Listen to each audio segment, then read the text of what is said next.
Um, Without further ado, I'm really happy that you joined us, and I'm really honored to welcome W. Michelle Harris, who is presenting Creating in Their Wake. And Michelle is a friend of mine and a longtime collaborator, and I'm really grateful that you chose to present in this conference this year. So thank you. And there you go. My pleasure. Hi, everybody. I'm Michelle. I'm a digital media artist. I'm also an associate professor at Rochester Institute of Technology. And my students are learning new media interactive development. In other words, I'm in a college of computing, I'm not in a college of art. But I do use code to make my art, usually.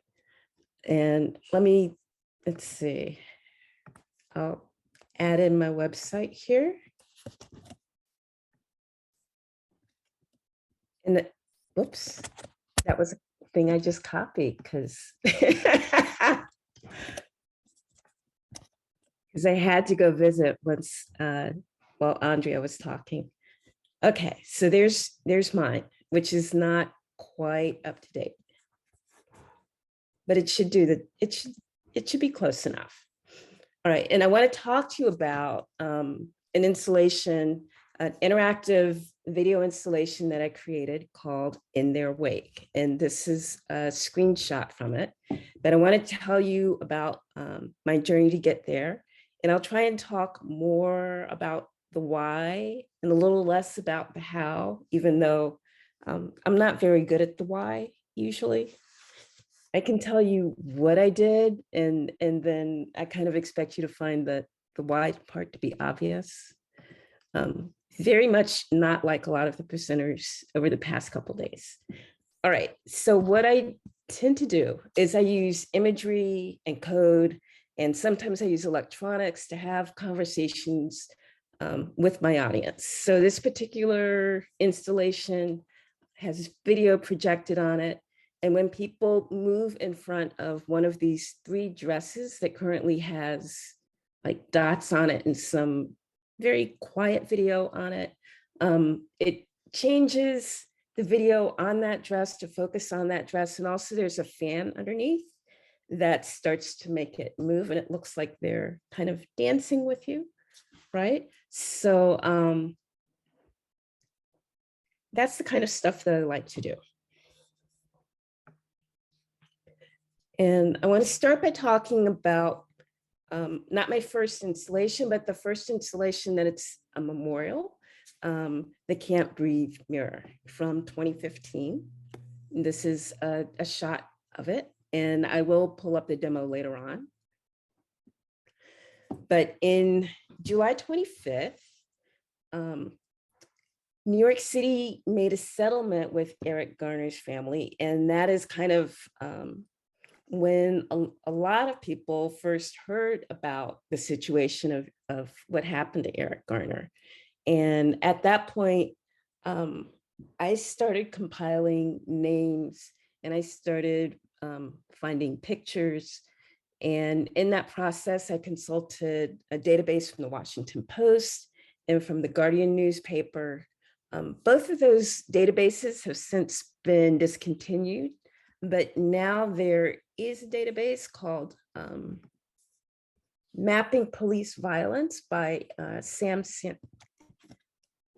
Sway is his username. It's like Xiang Sway or something like that is his actual name.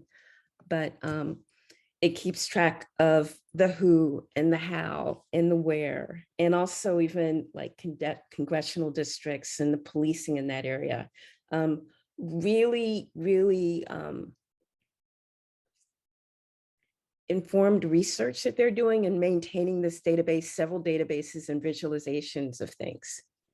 But what I was looking for is pictures of these people, not necessarily, again, kind of a looking for when they were smiling, not always available. And possibly there's some but what I was trying to collect images to animate a repurposed interactive mosaic video mirror that I'd made for a different installation.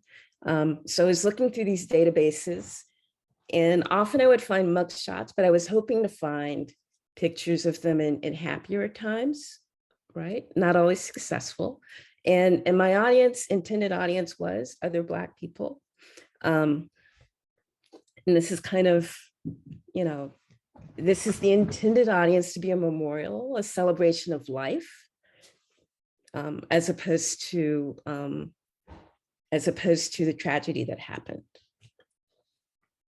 And I was very much inspired by Christina Sharp's book on Blackness and Being, In the Wake, and that inspired the title of the next installation that I created.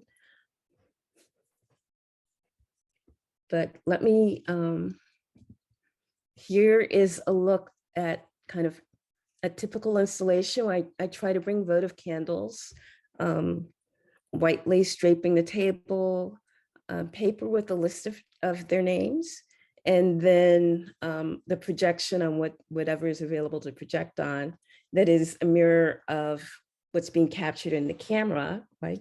Us living in our space now, and mirror it, and each pixel kind of the mosaic is a face of somebody who was killed by police, a Black person who was killed by police. And I went as far back, I think, as the 60s, and up into,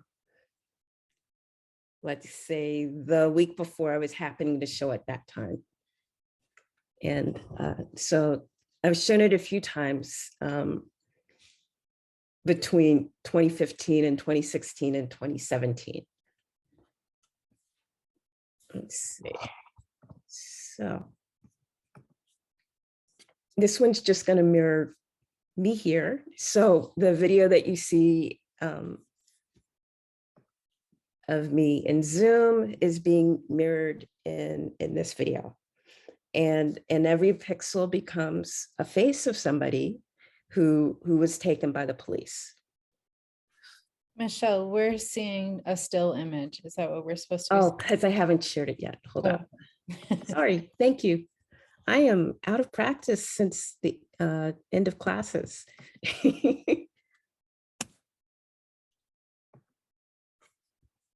All right, so let me bring this forward for you.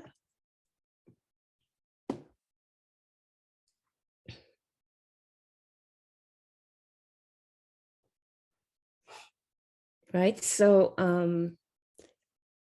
the first time I showed this, and Sean Dunwoody requested it for a thing at a local science museum. They were having one of their Thursday things where they were trying to attract young adults to the museum. But a lot of people had no idea what was going on. It's like, oh, that's kind of cool visuals you got going on. But one time I showed it at an event, and somebody recognized their friend that they had gone to college with.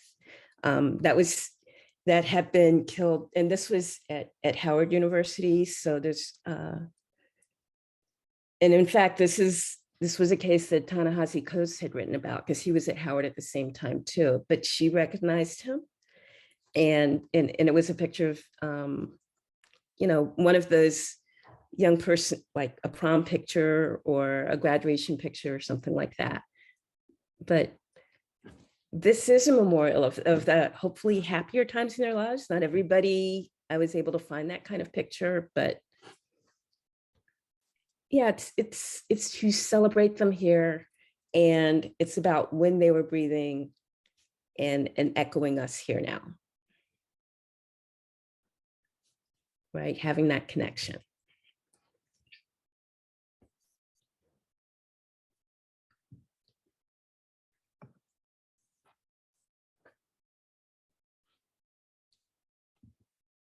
Okay. And now I want to talk about and see, I got through that without tissues. I want to talk about how I shaped the interactive motion capture code that powers In Their Wake. And again, I'll try and talk just a little bit about the how. And the motivation for it was actually a collaboration with Missy's students while I was on sabbatical. So this photograph is actually, there's Missy up in the back of the dance studio. There's me on the floor by the mirror, playing with visuals or sometimes just playing, but often playing with visuals and during the rehearsals. So that was my routine, go and sit in the rehearsals with my computer. And my goal was to create background visuals to support the haunted mood of this choreography that Missy was coming up with and incorporate live echoes of the dancers' bodies in the imagery. And an add-on to the program that I found is like Optical Flow is the name of the library. And that's the 2D vector field where every vector shows from one frame of video to the next over time, what's the difference? And what direction is that difference going? And how big is that difference, right? So in his test, he's got where he was moving his hand. So there's some big lines here, and then there's like places, especially in the ceiling and stuff, except for lighting, there's almost no difference, right? So he translated a library that it exists called OpenCV and translated into the program that I use to do this sort of thing. And so I was able to play with his code and do new variations on rendering the motion vectors, like only show the ones where there's actual action happening. We don't need to see the little dots all over the place. So I did a version with lines and a version with like ellipses instead of lines for the vectors. And then I started playing with adding like time decay blurring over time, like so the vectors from now pile up on top of the previous ones and they kind of fade out over time. And then I also played with creating something where it's like randomized trails of pixels behind where the movement is happening. So I was trying to come up with, this is the way I work to come up with, different paintbrushes for creating something for this visualization. And so this is kind of what it looked like in the midst of the show.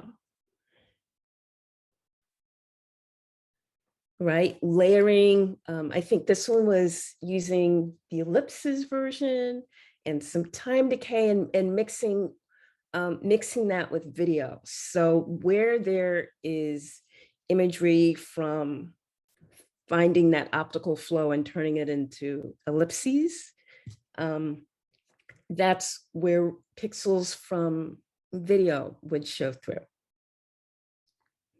And that way they, you can see their shadows, and you can also see video highlighting what they're doing and making their movements bigger, which was my goal. Okay, so I'm showing you this, not just because it's an example of my collaboration with Missy, but because I was able to reuse this technique for a different purpose. And not just other shows from Missy, although I did. In Their Wake, in July 2019, I was reading, reading my home newspapers, and there was news about, the lost Black graveyards in Lexington, which is where a good bit of my family is from, and Richmond, in the area around Hanover County, et cetera, where the other half of my family is from. And I started looking through Virginia's online records of enslaved people, hoping to find ancestors. In August, I remembered that back in March, I had said I would participate in a biennial that was happening from the local Rochester Contemporary Gallery. And that I hadn't actually done anything about that. And then I thought, well, what about the Black people who lived in Rochester before the Civil War ended, or maybe even just after it ended? And Frederick Douglass definitely wasn't the only person here, although he was pretty much the only one I knew about at that time. And so I started looking at ancestry.com and got nowhere. And then I went to the library, not a thing that I usually physically do, but I did this time. Got a lot of help from Jay Osborne at the History and Genealogy desk here. And so I found a couple of things online before I got to the point of going to the genealogy desk. But when I got there, Jay and company pointed me at a cool book about slavery in Genesee County, which also known as Ontario County, which had a lot of information uncovering the Underground Railroad, has full description and genealogy section. So there was a lot of connection between the community in Rochester and the adjoining communities, which were a little bit older. I also found a list of Genesee County apprentices and Ontario County indentures, right? Because when New York, we talk about New York abolished slavery early, they didn't exactly do that. They just kind of changed the names of some things, especially for children and teenagers, et cetera. But then the big thing that I found was an African-American heads of household in early Rochester. And that's where I found most of the names that became part of this installation. And so the first exhibition was in the conference room window of the Democrat and Chronicle newspaper, which is on Main Street.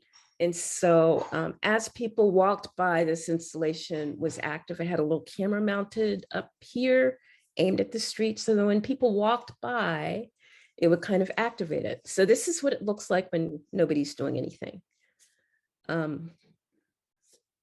And what it does, though, is remembering those people prior to and just after the Civil War. And it reveals their names, but only in the wake of movement in front of it. And the tracks of present day people's movement are reflected in revealing swirls of video of the Ontario Lake Tide, which was the place where a lot of folks were brought here, and also a lot of folks made their exit to Canada. And also reveals the names of our predecessors here. So this is kind of what it looks like. And I'm showing this because it takes a little bit of time for it to start up. As soon as it does, I will share it with you. There it goes.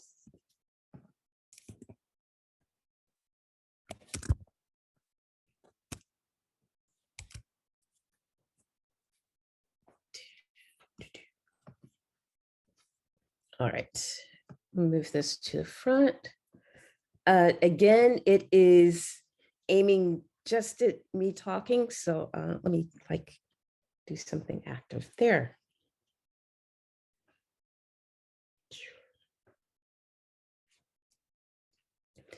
Right, so when there's movement in front,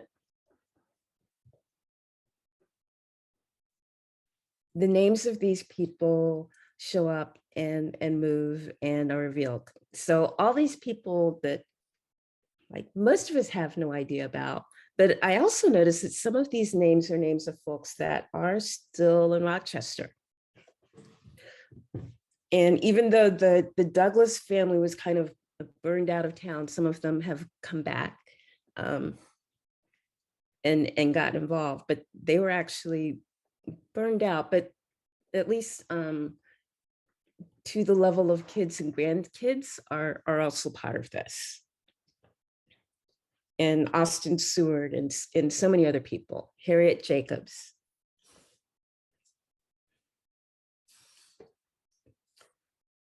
So that is in their wake. I have actually asked my my aunt, and I'm going to remind her of this when I get down there. Can I do one of these for Lexington? And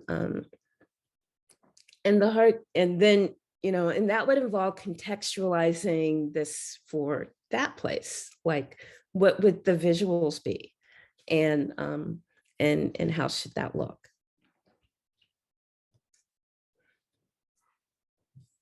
Good.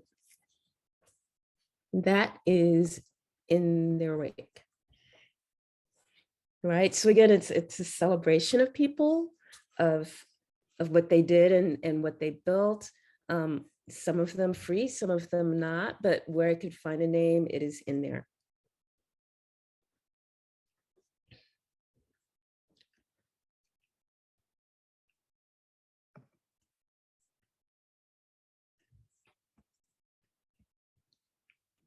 And I probably talked way too fast. And that's okay. So a lot more question time than I expected. That's great, Michelle, and perfectly fine. Wow. I know that, so I think this is Hannah who's presenting Say Her Name tomorrow. So there's some synergy there. I haven't met Hannah before, but I'm guessing because your name says Hannah there. And Ezra is a dual dance and computer science student. So you have some, there are people here who I think really are probably like gaining a lot from this experience, Okay. aside from all the rest of us, right? Yeah. So if there are questions, I think we were going to go right into the collective discussion, but let's give Michelle a little bit of time, just the way we did with Andrea as well first. And again, if you want to see the how, I can do that, but I know most of you, that is not your thing. Mhm. Yeah, I have a quick question. For how many total names did you find? Which set For the in their wake? that. I think I found several hundred, like 300 something. Okay. And let me go look. How many names are in there?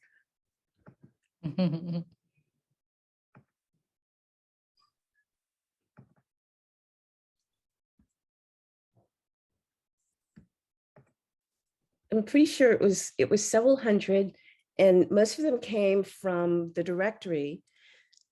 So Rochester had a directory and it was segregated. Black families and names in one directory, white families and names in that one, which actually made what I was trying to do a lot easier. But Frederick Douglass actually requested that they stop doing that. And so they did. And after that, there was one directory for Rochester. Wow. I had a question about the pixel piece. Mhm. And I wondered, like, did you have to individually submit each photograph? Like, I mean, you know how long Well, it takes I did have together to a go photo through album. and look for each photograph, and I set up some batch things in Photoshop to make it easy for me to make it a square and to resize everything so that it's all a consistent size. But yeah, you go looking. Amazing. I did have the opportunity to see actually both of these pieces live. Mhm. And I loved that you were able to share live what was happening for us today, but it also, and that was amazing, but it doesn't take the place of the whole installation either, because Yeah. it's also the scale of it is really powerful. Yeah. Mhm. Michelle, Anne had a question. yeah, sorry, thank you. I just was bowled over to the story that someone recognized someone, you know, from Mhm. that, and how just I'm sure emotionally gripping that was. I was curious if anything in the Rochester screening or showing, if anyone was like, wait, I was No, but no. also that one hasn't been really, there's a couple of local historians who are like right on it, but I really haven't had a venue to put this out in the community, in a place where the community's gonna be. Gotcha. And I haven't really sought it out lately either, because pandemic. But It's amazing though. It is amazing. I love it. To me, it's also the wispiness of the water and how things are taken away. The temporal aspect to it is just really so beautifully rendered. I just love that aspect about it. yeah, so, and again, it's the same, let's see, okay, so I am gonna do a little bit of how. It is kind of the same thing, what I was doing for Misty students and then for biodance. Let me get this going. Is that I can also bring it to, to work with something, the different meaningfulness, right? So here we are with the basic lines, and I'm going to change it to be those kind of ghost trails. And now I'm adding time decay. And so where you see pixels here that aren't black, that's where I'm revealing the Ontario Lake.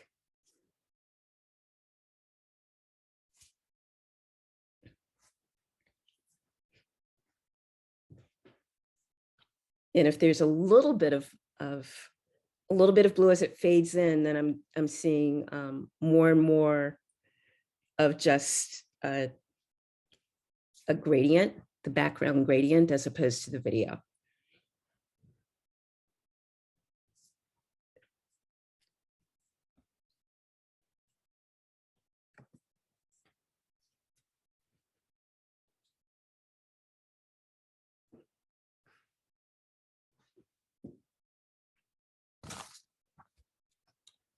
And so let's see, just to pick up on a theme from Andrea, it was a big deal to me that this, although me and the person who recognized her friend, yes, we did share tissues, but it's not meant to, and in my purpose, and it's when I'm doing this, it's not to hurt people, to hurt me. There are some installations, I wouldn't do an interactive installation of this with another image set that I have, which is of stereotypical images of Black women, right? For that image set, that's definitely not something I want to be mirrored, right? So, and actually what I've done with that image set is incorporate, let's see, let me find my website. Let's see.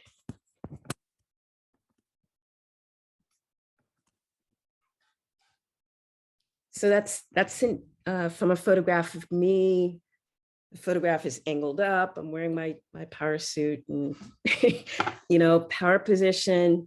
But those images are stereotypical images of Black women making that up, for instance. Another thing that I did with it, still, again, not an interactive mirror, but instead just I guess, basically a giant GIF of frames from the movie Birth of a Nation.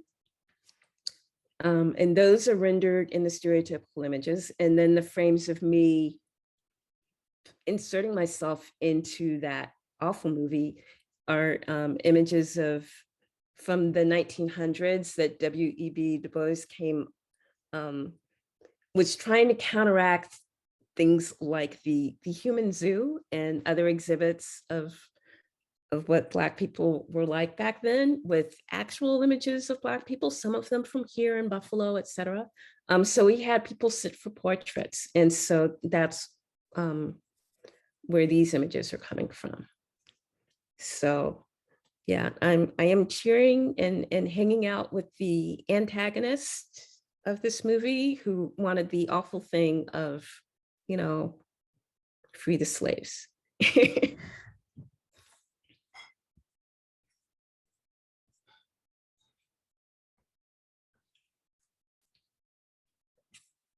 Free the slave, free the enslaved folks, fight the KKK. That's what she was for. And yes, they did have a white actress in blackface playing her, because that was, you know, a lead role. But that's how I use those images, right? So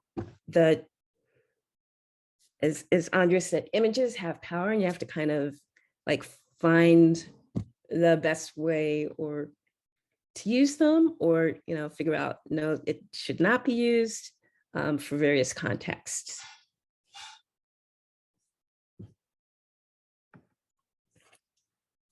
Yeah, the conceptual nature of the work and also just the depth of research is just really astounding, Michelle.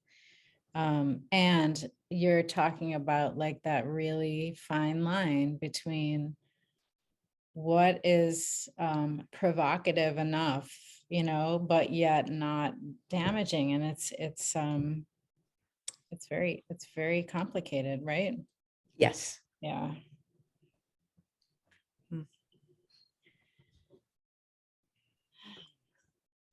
And some people will say that, you know, I that's why, like when I'm doing, especially with the Can't Breathe mirror, the candles are important. It's all, yeah, that's the thing. Like all the choices are important. Like all those details are important, right? Yeah. Mm-hmm. Yeah.